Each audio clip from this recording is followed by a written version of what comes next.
Hello everybody and welcome to day 99 of my high school video journal. So today I'll be talking about mean residence time. I think I left off on negative and positive feedback loops for last video, so I'm gonna talk about this next for this one.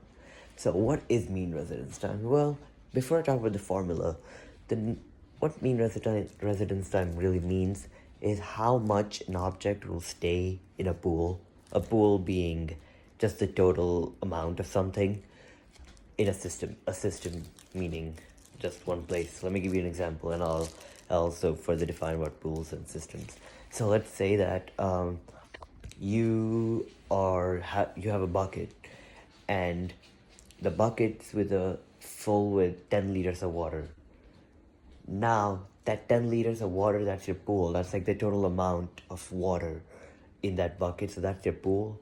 And what this does is just give you a total amount where you're starting. Like in a checking account, it's kind of the same thing, where what you're seeing is this total amount of money, and it's in your checking account, debit account, whatever you want to call it. Now let's go further.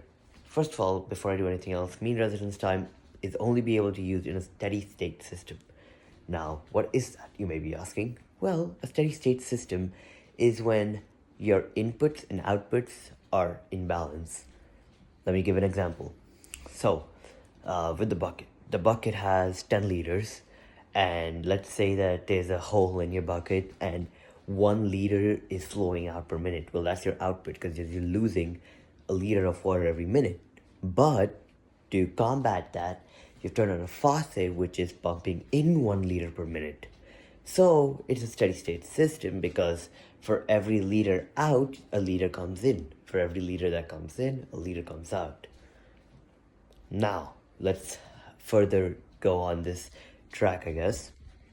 Next up would definitely be mean residence time, which is the formula for this mean residence time is pool over flux.